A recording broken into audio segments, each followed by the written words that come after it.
여러분, 우리 인생은 내 마음대로 흘러가지 않습니다. 모든 일들이 나의 계획대로 진행되지 않는 게 우리 인생입니다. 저는 하나님께 특별히 간절히 기도하는 제목들이 있습니다. 저의 개인적인 일들과 교회에 대한 기도 제목들입니다. 하지만 제가 아무리 간절히 기도해도 하나님께서 아직 저의 기도에 응답해 주시지 않습니다. 그렇다고 저는 하나님께서 저의 기도를 듣지 않으신다라고 그렇게 생각하지 않습니다. 하나님께 분명히 듣고 계시고 제가 응답받기에 합당한 때가 될 때까지 저를 만들어가고 계신 것들을 저는 보게 됩니다. 자격이 필요하다는 거죠. 기도 응답에도 자격이 필요하다는 겁니다. 예를 들어서 한 부유한 아버지가 있습니다. 아들이 아버지에게 요청합니다. 아버지, 저에게 멋진 스포츠카를 사주세요. 근데 그 아들이 중학생입니다. 아버지는 그 스포츠카를 사줄 돈이 충분히 있습니다.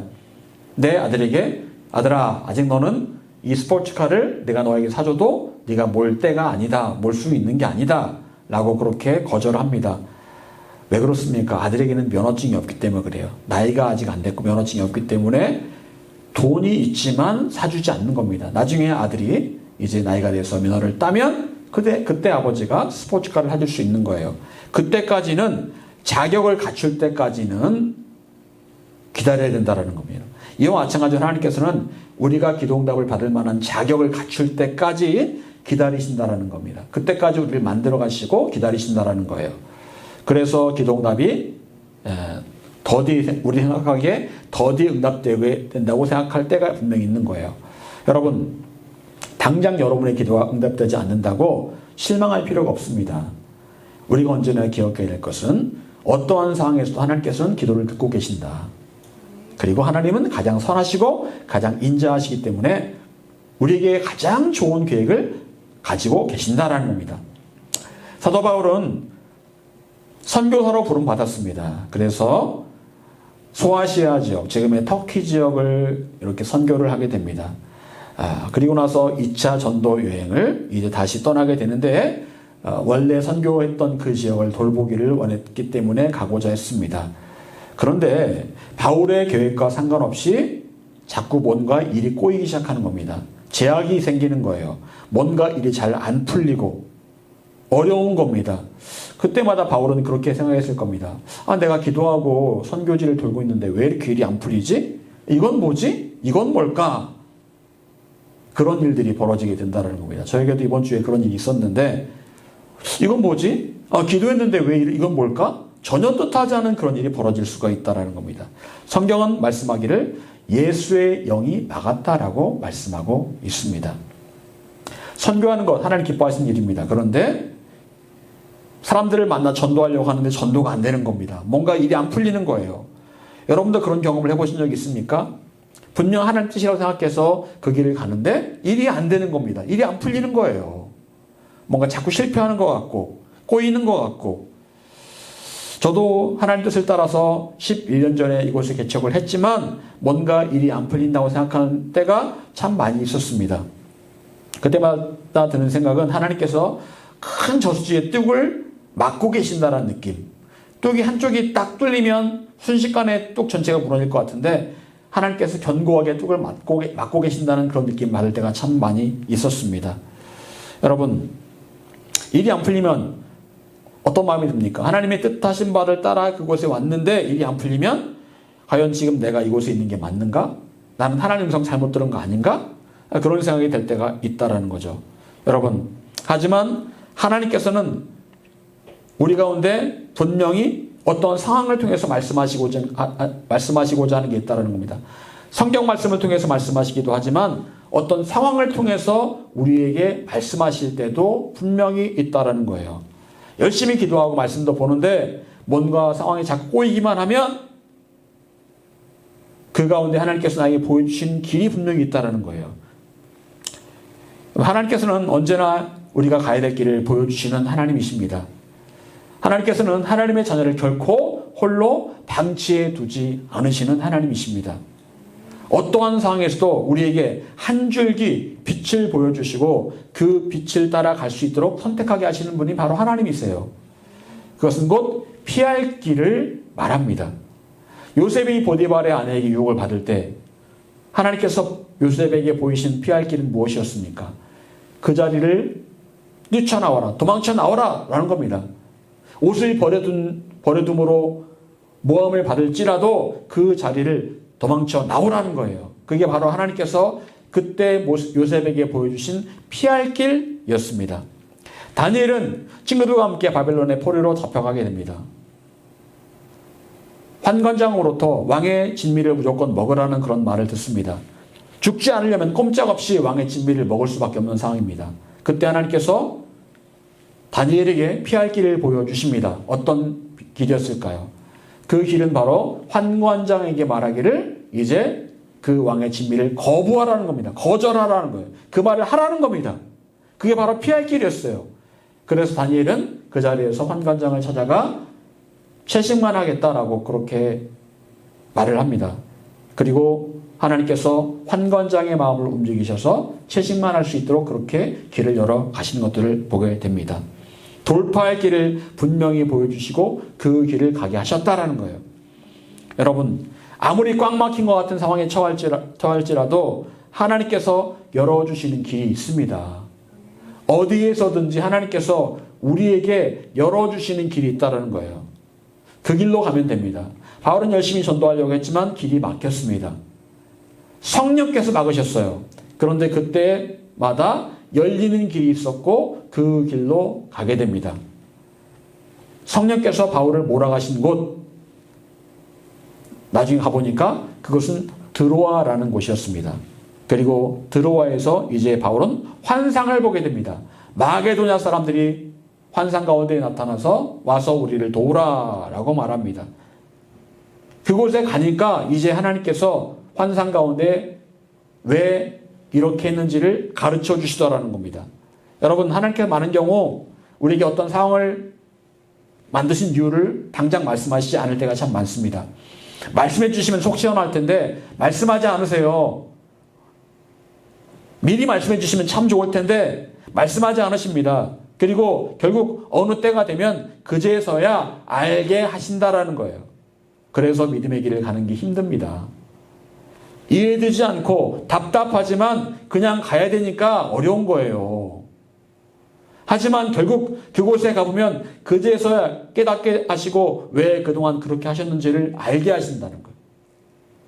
여러분, 믿음은 이해가 안 돼도 믿고 가는 겁니다. 이해가 안 돼도 믿고 가는 거예요. 지금은 하나님만 믿고 일단 가는 겁니다. 과정이 답답합니다. 하지만 묵묵히 그 길을 가는 게 바로 믿음의 길입니다. 여러분, 믿음 생활이 이해하면서 가는 길이라면 얼마나 좋을까요? 하지만 대부분은 이해가 잘 안 됩니다. 왜 이렇게 하셨지? 왜 이렇게 하셨지? 이해가 잘 안 됩니다. 이해가 잘 안 돼요. 저는 아직도 저희 어머니가 왜 암으로 소천하셨는지 이해가 잘 안 됩니다. 저를 그 당시에 열심히 저를 위해 기도하셨던 분이 저희 어머니셨는데 어머니가 옆에 계셨으면 많이 힘이 됐겠죠. 근데 왜 어머니로 하나님께서 이렇게 빨리 내려가셨는지 이해가 안 됩니다. 나중에 가서 물어봐야 되겠죠. 여러분, 이성적인 사람, 따지기를 좋아하는 사람은 믿음 생활이 참 힘들 수 있습니다. 예수님께서 어린아이 같은 믿음이 되어야 된다라고 말씀하신 이유가 뭘까요? 어린아이 같은 믿음은 어떤 믿음일까요? 어린아이들은 부모님이 말하면 무조건 믿습니다. 그런 줄 알고 믿어요. 산타 할아버지가 있다고 말하면 그런 줄 알고 믿습니다. 저도 믿었어요. 옛날에는 산타 할아버지가 있다니 그런 줄 알고 믿었습니다. 그리고 양말 걸어놓으면 양말에 선물 넣어놓고 간다는 사실을 제가 말하니까 그렇게 믿었습니다. 진짜 선물이 들어있더라고요. 나중에 보니까 작은아버지가 넣어놓고 하시는 거더라고요. 여러분, 우리에게는 그런 믿음이 필요합니다. 부모님이 말하면, 선생님이 말하면 아이들이 그대로 믿는 것처럼 우리들도 하나님 말씀하시면 그대로 믿는 그런 믿음이 필요합니다. 바울은 자기에게 닥친 과정이 이해가 안 되었지만 그냥 믿었습니다. 드로아에 도착해서 성령께서 왜 자신을 그곳으로 인도하셨는지를 그제서야 알게 되었습니다. 그리고 바울은 그곳에서 이제 빌립보로 가게 됩니다. 빌립보에 가서 자주장사 루디아를 만나게 되고 그리고 거기에서 귀신 들린 한 여종을 만나게 됩니다. 귀신 들린 여종이 바울과 실라를 쫓아다니면서 괴롭게 합니다. 하나님의 아들이여, 하나님의 사역자여, 왜 이곳에 와서 나를 괴롭힙니까? 라고 막 자꾸 말을 합니다. 그러니까 바울이 그 귀신 들린 여종에게서 귀신을 쫓아내버립니다. 귀신이 떠나갑니다. 그런데 그 귀신 들린 여종이 귀신을 힘입어서 점을 치는 여자였어요. 점을 치는데 그냥 하는 게 아니고 꼭 돈을 받고 점을 치는 여자였습니다. 일종의 무당이죠. 그래서 이 귀신 들린 여종의 주인은 돈을 잘 벌었어요. 왜? 자기 여종이 점을 쳐주고 돈을 받으니까 그 돈을 내가 가질 수 있거든요. 주인이. 돈을 잘 벌었습니다. 그런데 귀신을 쫓아내버리니까 더 이상 점을 못 치는 거예요. 그러니까 이 주인들이 바울과 실라를 고발을 해버립니다. 우리가 감히 따를 수 없는 풍속을 전한다 라고 그렇게 고발을 합니다. 자초지종을 설명을 듣지도 않고 이제 그곳의 관리가 바울과 실라를 때립니다. 매를 칩니다. 그리고 감옥에 가둬버립니다.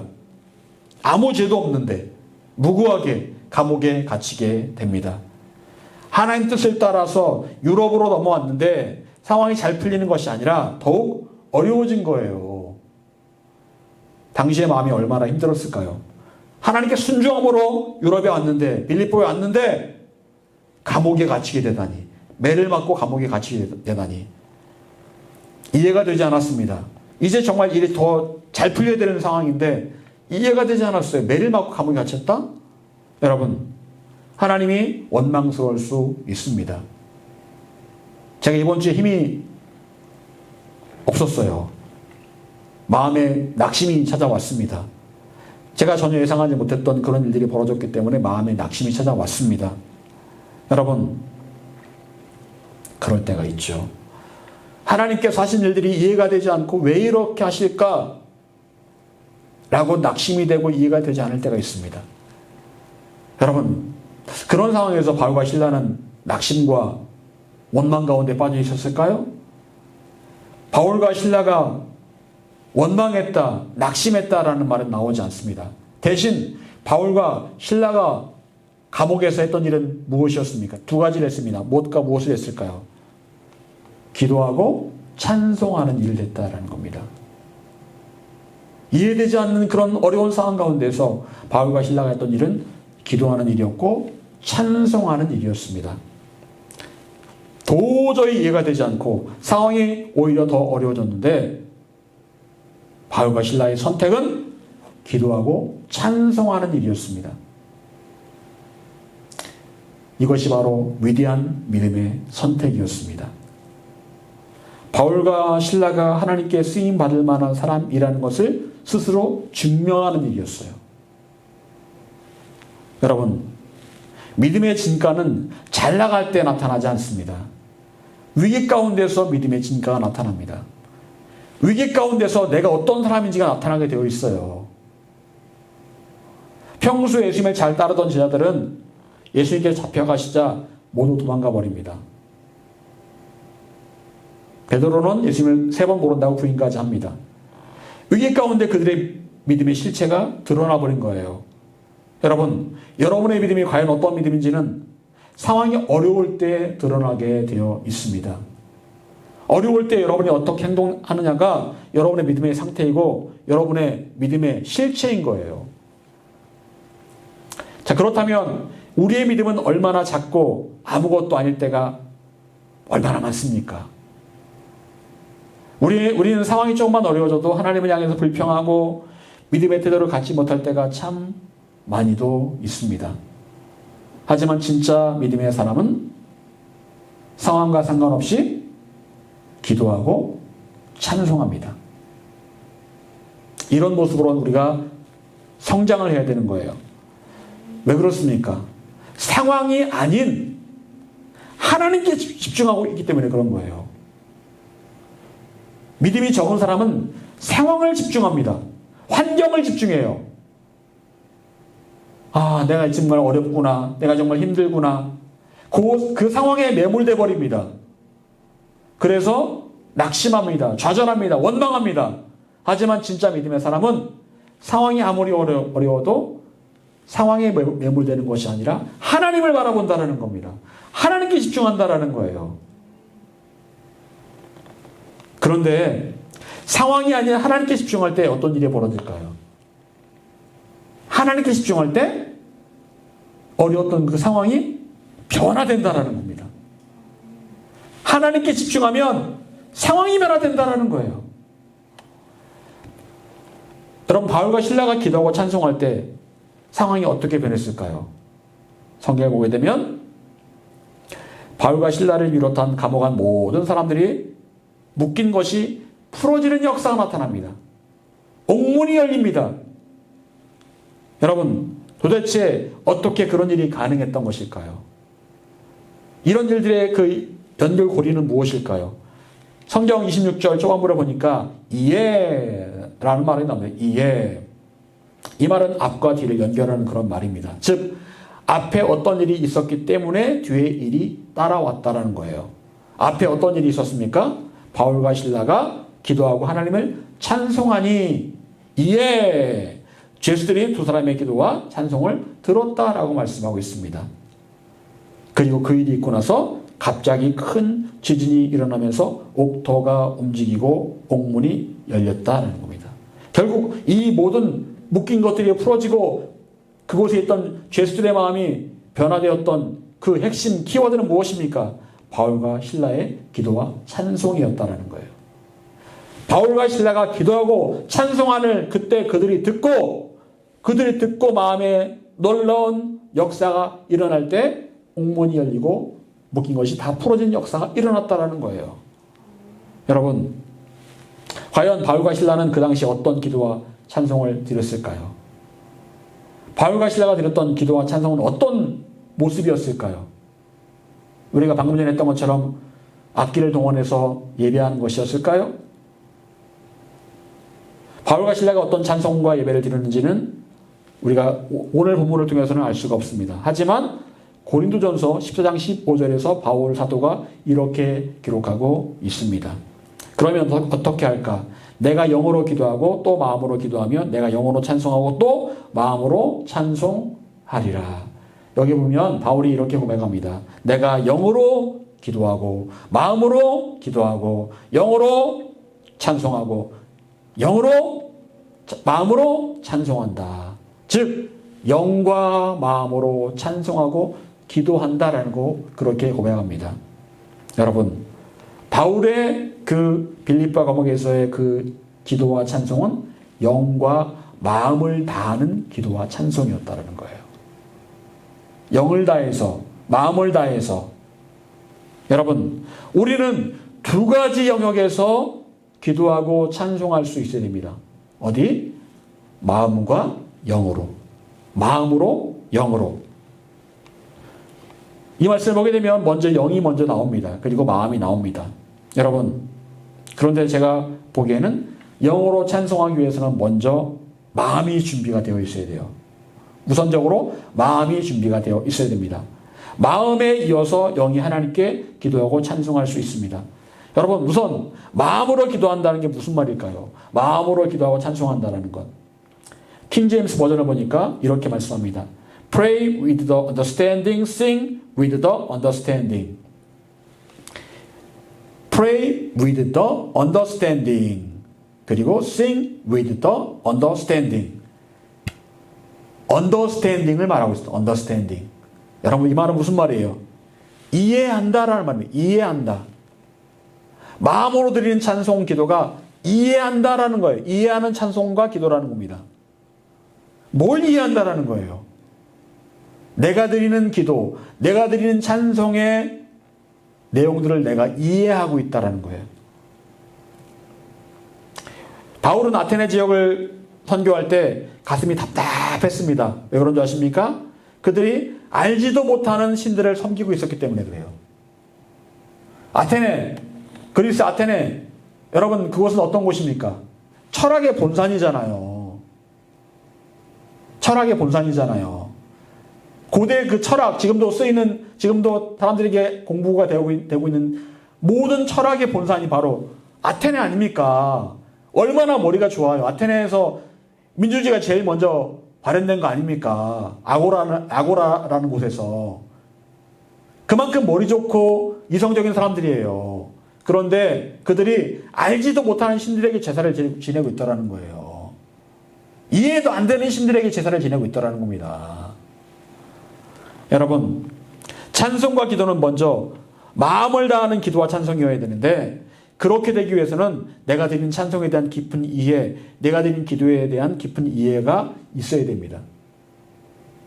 내가 찬송했는데 이 찬송의 가사가 내가 뭔지도 모르고 그냥 입버릇처럼 찬송하고 기도하고 있다. 이건 문제가 있다는 거예요. 내가 드리는 이 찬송의 가사가 내 마음에 확 박혀야 되는데, 감동이 되어야 되는데 그런 것도 없이 그냥 남들이 부르니까 입버릇처럼 그렇게 부르고 있다는 거예요. 여러분, 그런 찬송이 있습니다. 십자가의 길 순교자의 삶. 하나님의 사랑이 영원히 함께하리. 십자가의 길을 걷는 자에게, 순교자의 삶을 사는 이에게. 여러분, 우리는 이 찬양을 함부로 부를 수가 없습니다. 가사를 제대로 알고 있다면 함부로 부를 수가 없어요. 순교자의 삶이라는 게 뭐예요? 내가 죽음을 각오하면서 내가 살겠다는 거 아닙니까? 예수님을 위해서 죽음을 각오하면서 살겠다는 건데, 그렇게 살 수 있습니까? 쉽지 않죠. 그래서 이 가사의 내용을 잘 알고 있으면 이걸 함부로 부를 수가 없어요. 그런데 한때 사람들이 이 찬양을 남들이 부르니까 그냥 불렀습니다. 그러면 안 된다는 거예요. 내가 이 가사가, 이 찬양의 가사가 내 마음에 와 닿고 감동이 될 때 온 마음으로 그렇게 찬송하고 기도할 수 있어야 되는 거예요. 그럴 때 그것이 내 안을 나를 변화시키고 그게 영의 찬양이 되고 영의 기도가 된다는 거예요. 그런데 우린 너무나 쉽게 아무렇지 않게 기도하고 입버릇처럼 앵무새처럼 그렇게 찬송하고 기도하고 있다는 거예요. 이것이 바로 문제입니다. 여러분, 하나님을 알지도 못하는 사람이 어찌 하나님께 기도와 찬송을 드릴 수가 있겠습니까? 하나님을 알 때만이 제대로 하나님을 찬송하고 예배할 수 있는 거예요. 저는 고등학교 때 수학을 잘 못했습니다. 잘 못했던 이유 가운데 하나가 수학이 싫어서이기도 하지만 이해가 잘 안 돼요. 수학 개념 자체가 이해가 안 됩니다. 여러분, 미적분이 왜 미적분이에요? 네, 뭐 쌓는다, 적자가 쌓을 적자고 미가 나눈다, 뭐 세밀하게 뭐 나눈다, 뭐 그런 의미겠죠. 벡터, 왜 벡터예요? 근데 제가 고등학교 다 배웠거든요. 전 지금 몰라요. 왜 그런 줄 아십니까? 선생님이요, 설명을 안 해줘요. 그냥 외워. 미분, 자, 오늘부터 미분, 자, 적분, 자, 벡터, 자, 수열, 함수, 외워. 공식 외워. 이해를 먼저 시켜줘야 되는데 이해를 안 시켜줘요.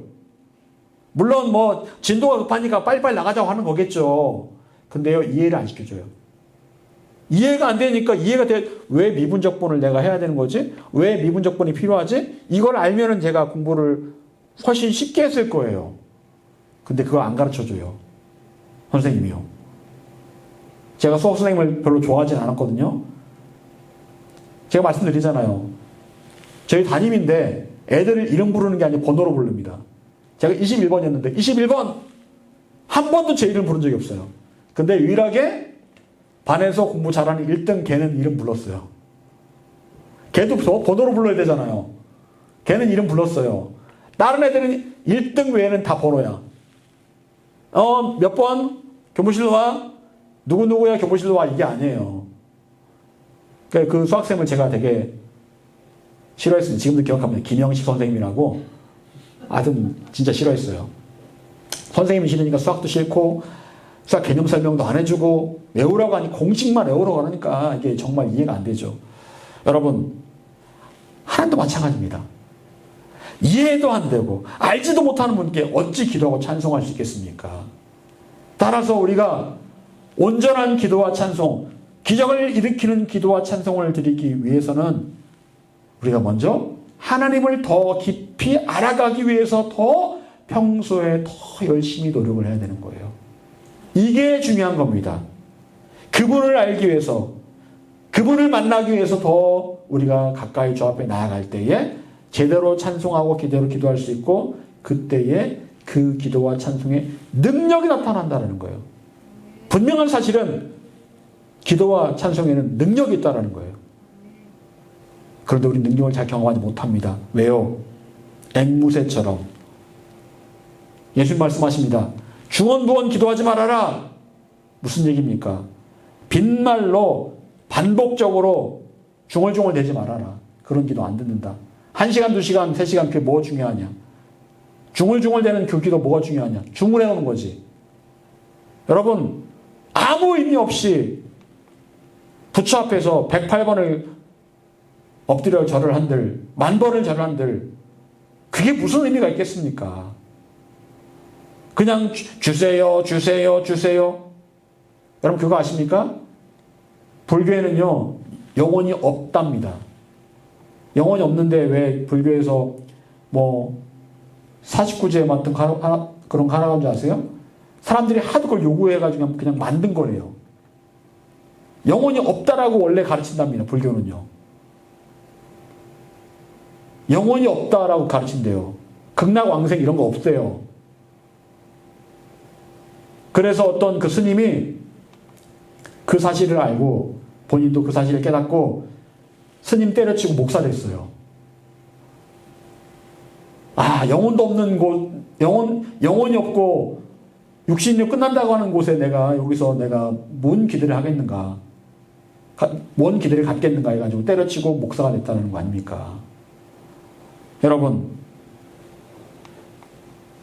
아무 생각 없이 어디서 주워들은 말로 중얼중얼, 주워들은 찬송으로 중얼중얼 찬송하고 그거 하나도 중요하지 않습니다. 하나님께로 더 가까이 갑니다. 라는 찬송이 있습니다. 고통 가운데 계신 주님이라는 가사가 나오죠. 사람들이 아무 생각 없이 그 찬양을 부를지 모르겠습니다. 하지만 깊이 묵상하면 고통 가운데 계신 주님이 이해가 될 수 있습니다. 여러분 고통 가운데 계신 주님 이해가 되십니까? 고통 가운데 계신 주님, 고통 가운데 계신 주님, 고통 가운데 계신 주님. 왜 그분이 고통 가운데 계실까? 하늘에 계신데 왜 고통 가운데 계실까? 여러분 왜 고통 가운데 계실까요? 오늘 예레미야 말씀을 아침에 묵상을 하고 왔습니다. 예레미야를 보니까 하나님 백성들이 하나님 말씀을 죄질에도 안 들어요. 애굽에 가서도 한다는 소리가 뭐라고 하는 줄 아십니까? 우리가 섬기던 그 하늘 여왕을 다시 섬기겠다. 그때는 잘 나갔는데 지금은 하나님 섬기고부터는 너무 안 좋다. 일이 안 풀린다. 그렇게 말합니다. 하나님 마음이 너무너무 아플 것 같아요. 내 백성이라고 하는 것들이 하나님을 거절하고 이방신을 섬기고 우상을 섬기겠다고 말합니다. 고통 가운데 계시지 않겠습니까? 하나님 사랑하시는 자녀들이 하나님께 큰 죄를 짓고 또 짓고 또 짓고 말을 그렇게 안 듣는데 하나님께서 고통 가운데 계시지 않겠습니까? 고통 가운데 계신 주님 이해가 됩니다. 여러분 깊이 묵상하면 그 구절이 이해가 됩니다. 나 때문에 하나님께서 고통을 당하시는구나. 나 때문에 하나님께서 마음 아파하시는구나. 그러면 그 하나님의 마음이 느껴져서 이 찬양을 부를 때 나도 모르게 같이 하나님처럼 눈물이 흐릅니다. 여러분 찬송이 우리에게 은혜되지 않는 이유는 무엇입니까? 깊은 이해가 없기 때문에 그런 거예요. 기도가 왜 능력이 안 됩니까? 깊은 이해가 없고 내 마음을 치는 무언가가 없이 그냥 기도하기 때문에 기도가 능력이 안 되는 거예요. 기도와 찬송은 나의 마음을 치는 뭔가가 있어야 됩니다. 언더스탠딩이 있어야 되는 거예요. 그때의 그 기도와 찬송이 마음을 울리고 영을 울리고 그 기도와 찬송이 옥물을 열어버리고 묶인 것들을 풀어버리고 치유가 나타나는 역사가 나타나는 겁니다. 여러분 바울과 실라는 그 밤에 감옥에서 어떻게 기도하고 찬송했습니까? 하나님을 향한 깊은 이해 가운데 온 마음을 다해 하나님을 찬양하고 기도했습니다. 그때에 마음을 다해 드리는 그 기도와 찬송이 곧 영어로 드리는 기도와 찬송이 되었고, 그때에 죄수들이 그 찬송과 기도 소리를 다 들었다. 성경은 다 들었다라고 말씀하고 있습니다. 여러분, 다 듣고 그들이 어떻게 됐을까요? 감동을 받습니다. 아마 처음 오늘 매를 맞고 들어온 두 사람이 부르는 그 찬송과 기도가 정말 낯설었을 겁니다. 처음 듣는 그런 기도, 처음 듣는 찬송이었을 거예요. 근데 그 찬송과 기도가 마음을 울립니다. 여러분, 그럴 때 있죠. 어떤 사람이 부르는 찬송이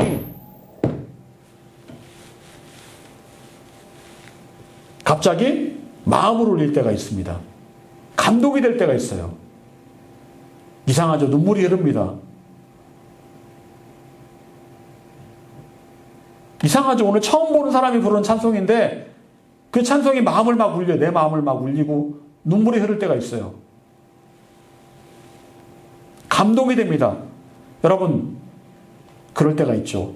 그런데 지금 이곳에 있는 바로 그 사람들이 그런 감동을 받았습니다.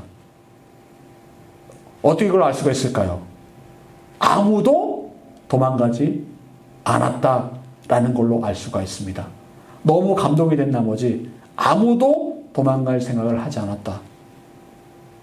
여러분, 그들은 단지 바울과 실라가 영과 마음의 기도의 찬송을 했을 때 들었을 뿐입니다. 그런데 마음이 녹아내립니다. 녹아내리고 어쩌면 그들 가운데서 눈물 흘리는 사람도 있었을 겁니다. 바울과 실라의 그 찬송을 들으면서 갑자기 눈물이 흘렀던 사람도 분명히 있었을 겁니다. 여러분, 결국 역사를 일으키는 것은 바로 마음과 영으로 드리는 기도와 찬송임을 우리가 알 수 있습니다. 먼저는 마음으로 드리는 기도와 찬송이 필요하고, 그 마음으로 드리는 기도와 찬송은 바로 가사 한 구절 한 구절, 나의 기도 한 자락 한 자락에 대한 깊은 이해와 나의 마음의 중심을 담는 고백이 있어야 되는 거예요. 우리는 우리의 기도와 찬송에 진심을 담아야 합니다. 온 마음을 담아야 돼요. 우리는 기도와 찬송에 나의 중심을 담아야 됩니다. 그때의 역사가 임합니다. 하나님께서 일하십니다. 하나님께서 나를 통해 다른 사람을 변화시킵니다. 여러분, 결국 이어서 어떤 일이 벌어졌습니까? 옥문이 열립니다. 그런데 간수가 이 사실을 알게 되고 놀랍니다.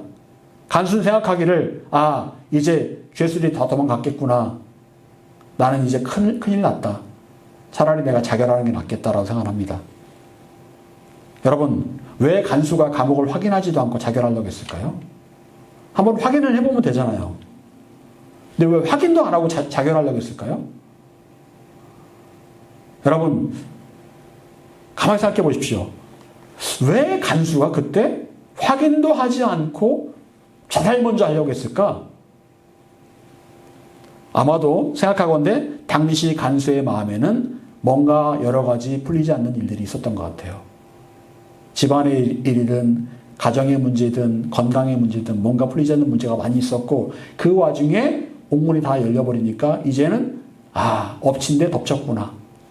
설상가상, 이제 나는 죽을 일만 남았다라고 생각했을지 모르겠습니다. 여러분, 자살하는 사람들이 한 가지 일로 자살하는 게 아닙니다. 이것저것이 다 겹치니까 마음에 너무너무 억눌림이 있다 보니까 자살하려고 하는 거예요. 한 가지 일 때문에 자살하는 게 아니에요. 여러분, 그때가 바로 하나님께서 예비하신 때였습니다. 바울이 말합니다. 스탑! 그만! 당신 하던 일을 멈추시오! 여러분, 그러자 간수 놀랍니다. 그리고 바울이 말합니다. 우리 다 여기 있으니까 걱정하지 마시오. 도망간 사람 아무도 없습니다. 보니까 정말 아무도 안 도망간 거예요. 여러분, 그때 간수가 바울에게 뭐라고 말합니까? 선생님들이여, 내가 어떻게 하여야 구원을 받으리까? 내가 어떻게 하여야 구원을 받으리까? 여러분, 이 말에 엄청난 의미가 있습니다.